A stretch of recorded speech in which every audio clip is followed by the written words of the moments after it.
nafsu keinginan lo. Baik, terima kasih Nanda. Selanjutnya Nanda kasih tahu tentang dari nafsu ini. Godam tuh sombong. Kalau gadam ini ibu akan menjelaskan untuk minggu selanjutnya. Kita hanya fokus tentang menentukan nafsu syahwat. Baik, ibu akan menjelaskan tentang pengertian dari nafsu ini adalah nafsu itu adalah keinginan seseorang dalam melakukan sesuatu. Selanjutnya, syahwat ini adalah seseorang yang menyukai atau menyayangi sesuatu barang. Jadi disimpulkan bahwa nafsu syahwat ini adalah kecondongan jiwa terhadap sesuatu yang ia sukai sehingga dia keluar dari syariat tersebut. Dari paparan yang telah ibu sampaikan, Anda bisa menyimpulkan pengertian dari nafsu syahwat tersebut.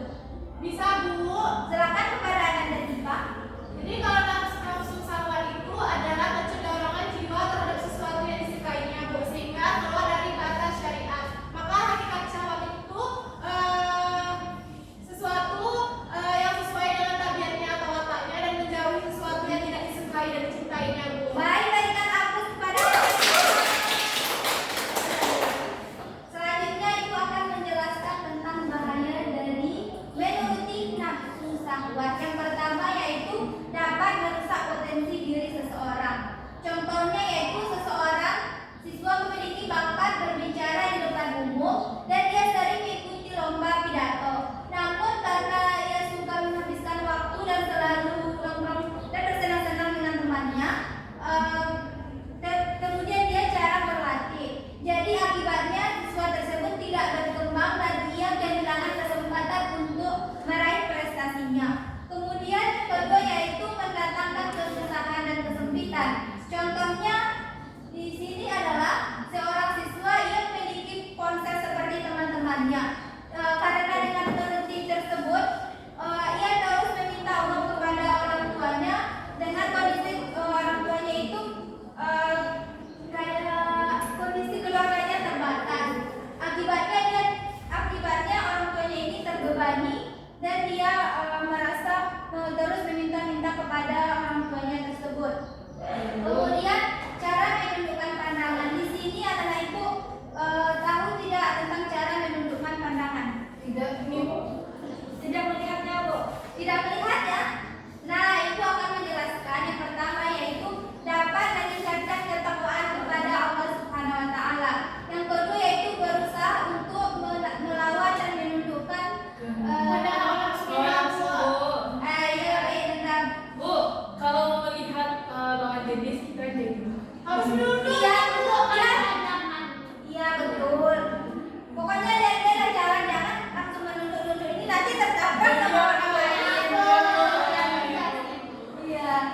Selanjutnya hikmah dari menundukkan nafsu ini adalah yang pertama memotivasi kita untuk selalu berbuat baik. Kemudian yang kedua yaitu hidup akan terarah dan selamat dunia dan akhirat serta terhindar dari perbuatan keji dan mungkar. Nah, di sini ibu ada contoh studi kasus. Yang pertama yaitu dari contoh yang dua ini nanti ibu akan membagi menjadi dua kelompok dari TIPA sampai IMA kelompok 1, dari REPI sampai SOPI kelompok 2. Dari contoh studi kasus ini ibu akan bertanya pada tiap-tiap kelompok nantinya dengan bagaimana cara menghadapi kasus tersebut. Baik, Bu. Ibu memberikan waktu hanya 2 menit saja. Bu, yang kelompok 1 sebelah mana? Yang kelompok 1 sebelah sini, kemudian yang kelompok 2 sebelah sini. Baik, Bu. Baik, Bu.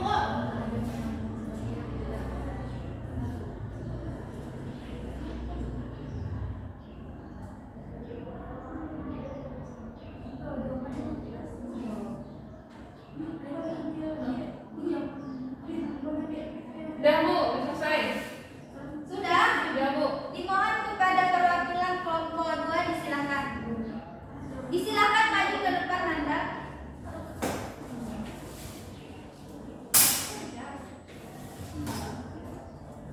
Bacakan dulu kasusnya, Bu. Boleh Anda silakan.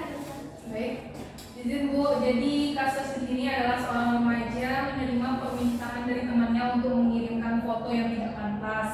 Lalu karena terbawa perasaan hawa nafsunya, maka ia menuruti. Beberapa waktu kemudian foto itu tersebar dan menimbulkan masalah bagi dirinya. Jadi bagaimana tanggapan pada kasus ini? Jadi menurut saya Bu, kalau jika kita minta teman untuk mengirimkan foto yang tidak pantas, maka sebaiknya kita tidak menuruti pendapat dari teman kita tersebut. Karena andai saja mereka meminta foto dari misalnya dari bagian tubuh kita yang tidak boleh dilihat oleh orang lain. Nah, jika misalkan kita kirimkan kepada mereka, kita tidak bisa menjamin mereka apakah bisa menjaga rahasianya atau tidak. Bisa jadi mereka menyebarkan pula di media sosial, maka yang terancam siapa? Kita sendiri. Jadi, oleh karena itu, janganlah kita berteman dengan orang yang seperti itu. Dan sebaiknya kita tidak mau mengirimkan foto tersebut. Mungkin sekian Bu. Berikan aplaus pada yang tadi. Selanjutnya silakan kepada kelompok 1. Boleh nanya bawa saja. Kasusnya Ibu, dan kasus seorang siswa itu marah kepada kedua orang tuanya karena tidak diberikan ponsel baru. Lalu dia tuh mendiamkan orang tuanya dan memantik barang. Nah, pertanyaan itu apakah tindakan siswa tersebut benar? Enggak benar Bu, karena menunjukkan ketidakmampuan mengendalikan hawa nafsu dia Bu, dan emosi ketika tidak menghormati orang, dan emosi serta tidak menghormati orang tuanya. Berikan aplaus kepada baik Nanda. Selanjutnya Nanda Ibu, ada yang bisa menyimpulkan materi pada hari ini? Kepada Dina, silakan. Anak dari kita yaitu nafsu. Nafsu itu merupakan bagian dari diri manusia yang harus dikendalikan. Nafsu syahwat ini yang tidak dikendalikan dapat menimbulkan berbagai kerugian, baik dari diri kita sendiri maupun orang lain. Jadi sebagai terutama perempuan, kita harus menjaga pandangan terhadap yang tidak seharusnya kita lihat. Sekian, saya kembalikan kepada Baik, beri aplaus kepada Dina. Dengan berakhirnya kesimpulan dari Ananda Dina tadi, bahwa berpandai-pandailah untuk menundukkan pandangan kita terhadap orang lain. Intinya kita harus menundukkan pandangan kita dari perbuatan yang tidak baik, dan kita selalu mengingat kepada Allah Subhanahu wa taala. Selanjutnya Ibu akan memberikan tugas kepada Anda sekalian tentang materi tentang gadab. Minggu depan Ibu akan menagi anak-anak Ibu tentang resum tentang gadab. Baik Nanda. Dengan berakhirnya penyampaian Ibu tadi, maka berakhir pula pembelajaran